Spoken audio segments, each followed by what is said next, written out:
Doggos. Hello guys and welcome back to another cold episode. On today's episode we're talking about Unchained. That's right. Now, nothing has changed with Unchained except for SP Little Knight. With it, you can now make SP Little Knight with Unchained Soul of Rage. That's it.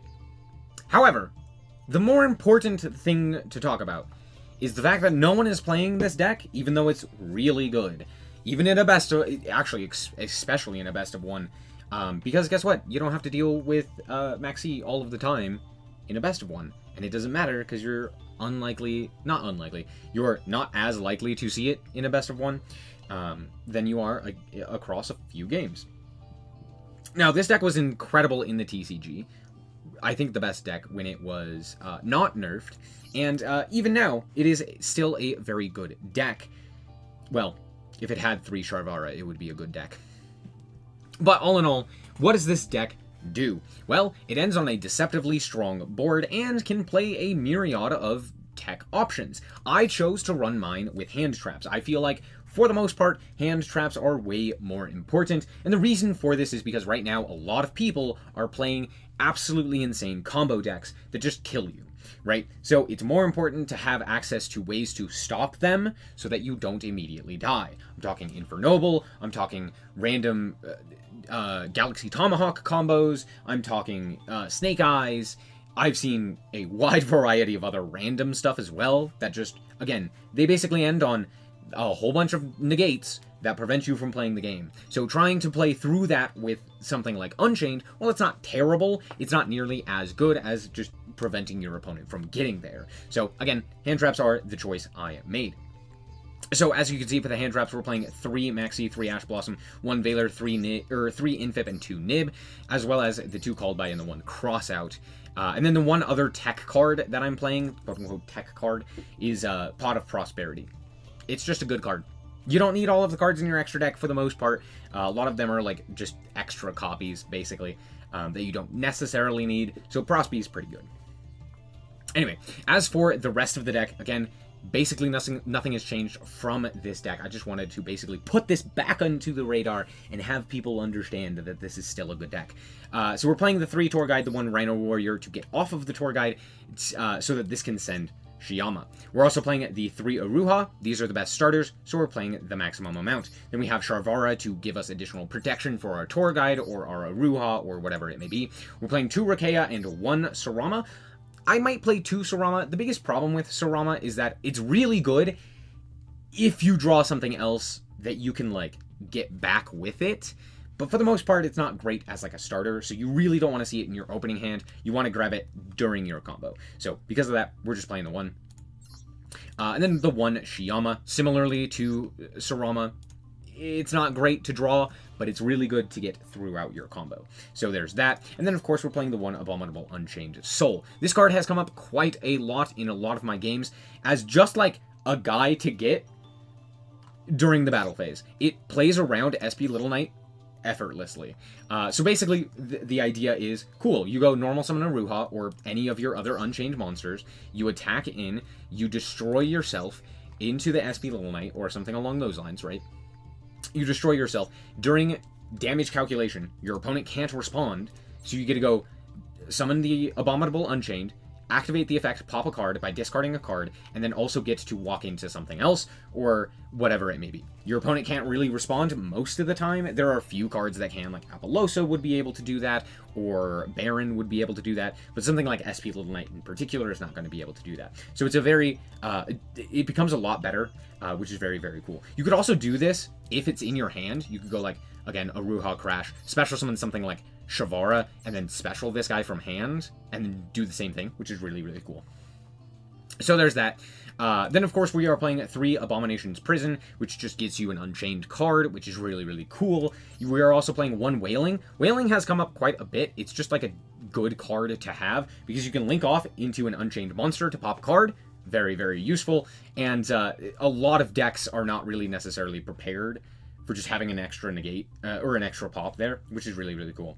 So, you know, if you go into your Unchained Soul of Rage. If you go into Yama or something along those lines, you get a pop a card. Also, another really important thing about this is that you can chain block things like Yama or whatever else it may be that you want to chain block, like Shavara or something, with the pop, which is really, really cool.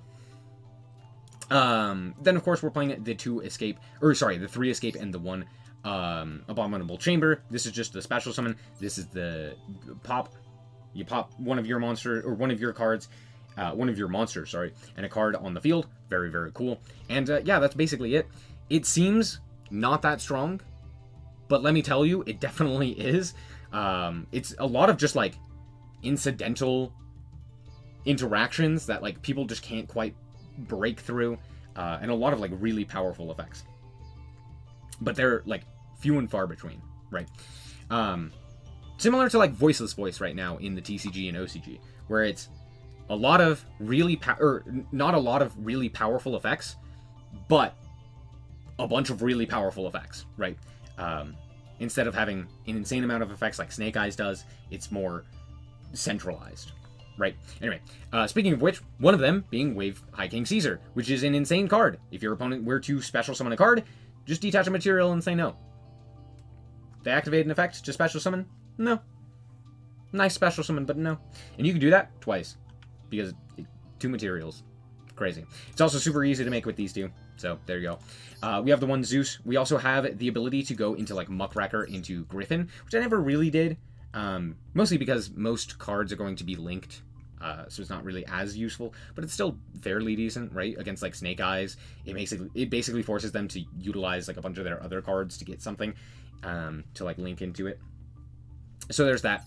But yeah, so we're playing 2 of the Wave King, we're playing 2 Unchained Soul of Rage, we're playing 2 Yama, and we are playing 2 Unchained Soul of Anguish.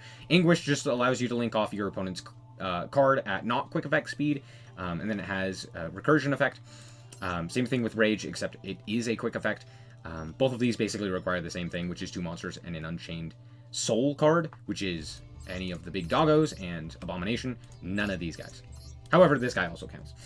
Yama is the search. On summon, it searches, and then on top of that, if a card is destroyed while it's in the grave, banish it to special summon a fiend from hand or grave. Very useful. And then you can destroy a card you control. The destroy a card doesn't matter too much, but it could come up. Like, for example, if you wanted to special summon a Rakea and then pop it in order to get into Abominable Unchained, you could do that.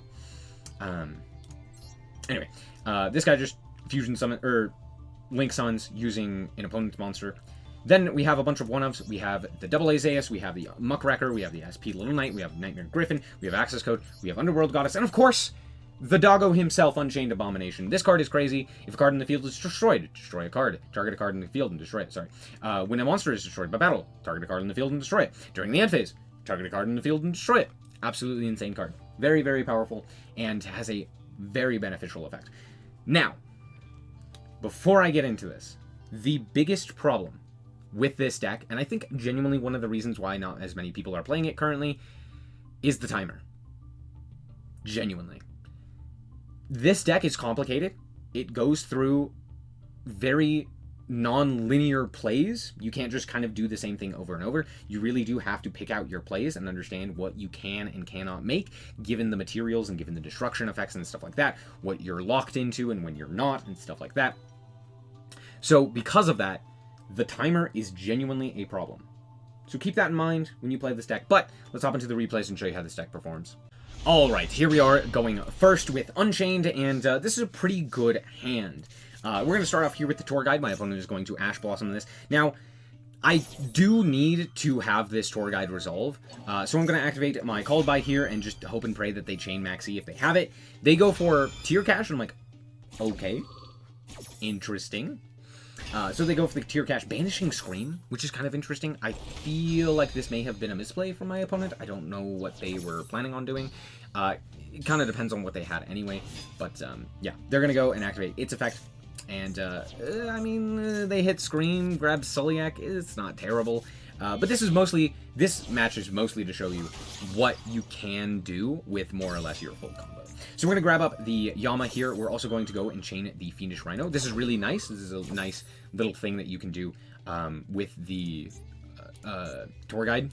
So we get to send Shiyama here, and then Yama gets to add to the hand the Shavara. We're now going to go for the Aruha to pop this guy, and then use the Shavara that we drew in order to pop the Aruha. Aruha and Yama are both going to trigger. Yama is going to special summon our Shiyama from the grave, so that we can... Oh, no, sorry. I used this one instead to go for the Sarama in my hand. And then the Aruha is going to special Rikeya. We're going to link off the Rikeya as well as the Shavara, Shavara, in order to set a card, as well as make our second Yama. Now, again, may seem weird. This card has a graveyard effect. I want to keep the graveyard effect, and we have a lot of material, so I'm actually going to just do this so that we have the ability to keep this engraved. We're going to go for another Shavara, then go for the Shiyama with the Sarama, so that we can just special summon another guy and get that one extra guy. Now we can go for the Wave King, as well as go into the Unchained Soul of Anguish, which may seem a bit strange, but again, my opponent has a card on the field. If they were to, like, I don't know, if they had something else on their field that was just like a dead card, this is a great play. You go for the Anguish, just link it off in order to go into the Unchained Soul of Rage. Normally, I would just make the Unchained Soul of Rage there, but yeah, this happened to be a decent play. But this is basically full combo, so you have the Unchained Soul of Rage, we have the Wave King, and we have the Escape. And then, we happen to have another card in our hand. But the main thing that this does is that it also gives you follow-up. You have the Yama in the grave, which is follow-up. If Shavara goes to the graveyard, it also gets follow-up. The Shiyama can be follow-up because it can destroy a card in order to bring itself back. So lots of ways to get additional follow-up and put more bodies onto the field, while also having the ability to link off an opponent's card, negate multiple special summons, and just pop a card on their field. Then, of course, if the Ash Blossom was live, we'd also have that. But my opponent just concedes there, seeing that they can't really do anything, and good game. Alright, here we are going second, and we drew 2 hand traps, full combo, pretty good. My opponent is going to start off by sending to the graveyard with the Foolish Burial, and they are going to then banish with the Salvation. I'm going to negate that one. I just don't want them to get an extra guy, or potentially do something. Field spells are scary. I just don't want to deal with that. My opponent then goes for the Mseti, of course. Bait the Ash Blossom, then go for the Mseti. Sure. Out comes the King Sark. I'm like, yeah, okay. They get to do whatever they want. I mean, the Imperm is in my hand, but yeah, they have 3 monsters. They have the double Mseti. They pitch an evenly match to get another guy, so now they have 4 guys, which is quite a lot. And then they go into Giant Trainer, and I go, oh, okay. Because I can just Imperm this, and they don't do anything. So there's that. Hey, 2 hand traps, and it seems pretty good. Seems pretty good, if you ask me. Anyway, my opponent's going to bring out the Mseti and then just pass the turn. I really did expect them to have, like, Riseheart, or not Riseheart, Rhinoheart or something like that, but they just didn't. Anyway, we're going to start off here by grabbing the Shavara, and then normal summon the Aruha. And this is the play that I was talking about. I knew my opponent had the Maxi. They were telegraphing Maxi, which is why I'm making this play and not trying to go for the full combo. So we go for the Aruha here. I'm just going to crash here into the Aruha effect to grab up the Unchained Soul, and we're going to pop the back row, because, or the King Sark, because I need to deal with that. Otherwise, they just get too much advantage. And now we just get to set a card and pass the turn, and basically they don't have anything, and we have all of the follow-up that we need, right? We have the Shavara to special summon a guy, and then get the follow-up by popping with the Escape. And, I mean, that's technically it, but then Abominable Unchained Soul brings itself back, so it's not terrible. My opponent goes and sets a card, tries to go to the end phase, goes to the end phase. I go for the Abominable Unchained Soul. I'm going to chain the Escape. We're going to pop their back row, and it happens to be, wait for it. That's right, evenly matched number 2. So, my opponent concedes there, and just, yeah. Imperm, baby. Alright, here we are, going second. This is a pretty good hand. It's not insane, but it's pretty good. And my opponent is on tier. Hopefully this Imperm does something. My opponent's going to go for the Sheeran. They're going to pitch Max C. Wild. And then, of course, it's Mseti. Pitching Super Polymerization, by the way. Keep that in mind, because that's going to come back to haunt my opponent. Now, they also pitched Max C, which is kind of interesting. Anyway, out comes the Rhinoheart, and I'm like, I'm going to negate that. This is a mistake. I am stupid. I should not have done this the way that I did, but I did this because I'm I'm dumb and just silly. So I negate the Rhino Heart. Shouldn't have done that. Should have waited for the Kit Kalos, because no matter what, they're going to be able to fusion summon. So I should have waited for the Kit Kalos and just allowed it to happen and then negated the Kit Kalos. Now, to be fair, they could have technically dodged here with the Pearl Rhino, but I mean, there's not much that I could have done here. They're going to go for the Rhino Heart here as well, which is kind of interesting. Pitching SnowiKs. SnowiKs is going to activate and grab up another Rhino Heart. Odd. Anyway, out comes the Kit Kalos. They're going to grab up the Tier Cache, and keep in mind what they're doing, okay? Keep in mind what they currently have on field, okay? Because they make a play that is a bit silly. So they kind of mill poorly. They have, like, Snow. They have I mean, Destrudo's good, right? They hit Destrudo. That's pretty good. But they hit a Sheeran instead of the Havanus. Not really that big of a deal, but, you know, it's something. They're going to go for the Destrudo play here, and they're going to make Baron. And then they're going to go for the Mseti, which is a card. And then they're going to pitch the Rhino Hearts to send a Happy, and they're going to special summon.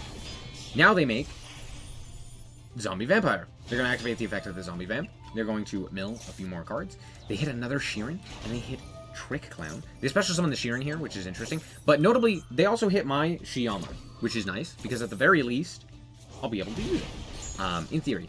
Also, my opponent's on 3,000 life points. Keep that in mind.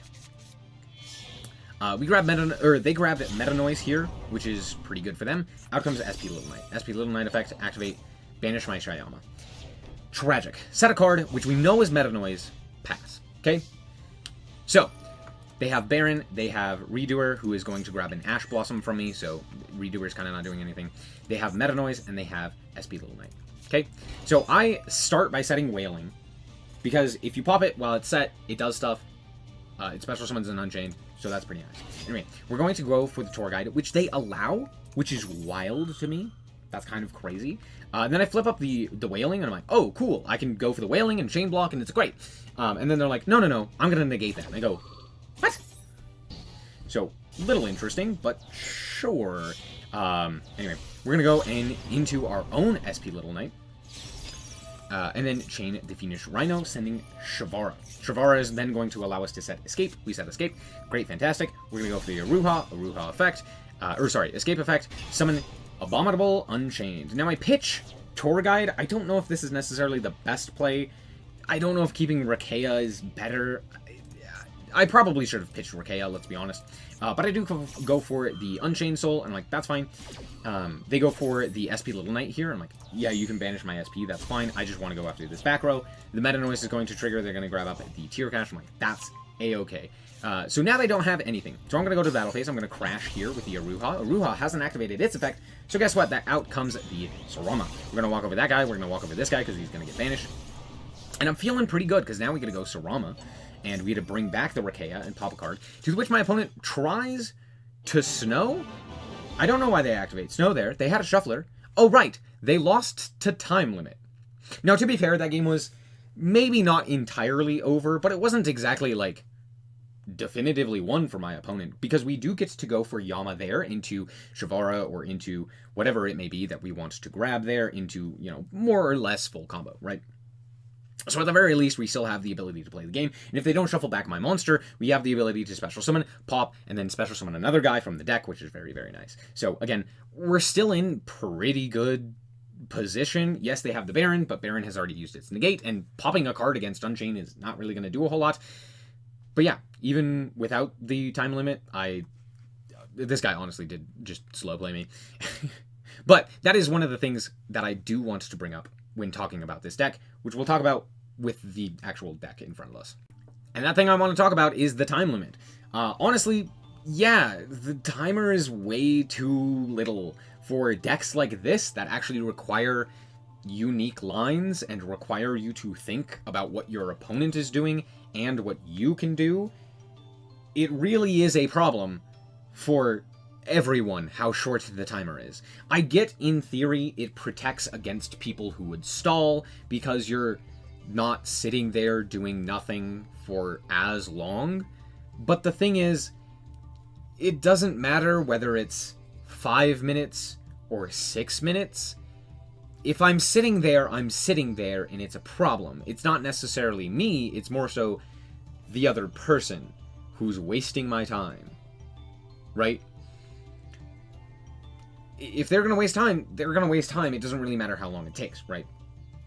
The biggest issue is the fact that, one, new players have a massive problem trying to read cards, because you're actively punished for reading cards and trying to figure out what your opponent is doing. Imagine trying to read the entire combo of Unchained as it's happening with 300 seconds.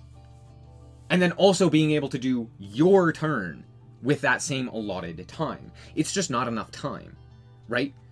Now, I hear what you're saying. I understand. You're probably thinking, oh, well, obviously, if we gave more time, again, like stall decks and stuff like that, it's going to be more of an issue. What if we just gave more time per turn? Yeah, in theory that would work, but how often do you actually get enough time when the turns pass back and forth? Right now, you're only getting 30 seconds when your opponent, or when you pass turn to your opponent, which is not enough. How much of Yu-Gi-Oh! Is played within the first 2 turns? Almost all of it. Very, very rarely do you need as much time in turns 3 and 4 to really do anything. I would much rather have my time allotted earlier than later. And I think that is where a lot of the issue stems from, right? Sure, it's really nice if I get 60 seconds on my following turn so that I can actually make my plays. That's really nice. Very rarely does it matter that I get 60 seconds. However, it matters very often when I only have 300 seconds on my starting turn, which means my following turn, or more specifically, the opponent's turn, I just don't have enough time, right? And this doesn't always happen, but it happens a lot with non-linear decks. Things like Unchained, things like things like Tearlament, things like Infernoble, you know, a wide variety of different other decks as well. If the turns are taking a while and you're actually doing stuff, timer's too short. Now, with that being said, I will really quickly talk about Unchained. Unchained is cool. Unchained is really fun. I think it's a very strong deck. I think it's a deck that is underrated. I think the reason a lot of people aren't playing it is because it's something that is more difficult to play and does require a little bit more thought. And as I mentioned, the timer does make it a little bit more difficult. However, I still think it's a very, very strong deck and very underrated. Even with Snake Eyes being around, it still has very strong interactions and is very difficult to chew through, while also being able to basically make a whole bunch of things that are very problematic to deal with. It goes second very efficiently with the addition of whatever you want to do going second, whether that is board breakers or hand traps. You can do both work. And it has the ability to play some very strong some very strong cards in Wave King Caesar, Nightmare Griffin, etc. All in all, very strong deck, highly underrated. Anyway, that's going to be it for this episode. Let me know what you guys think down below in the comments about the timer. Do you guys agree with me? Do you guys think it's too short? Do you think it's too long? Let me know. Anyway, that's going to be it. Thank you guys so much for watching. Hope that you guys did indeed enjoy it. If you did, like us very much. I appreciate it. And remember to always stay frosty. Bye-bye. Shout out to the Frost Guard, my members. Thank you guys so much for the support, and I hope you enjoy the content.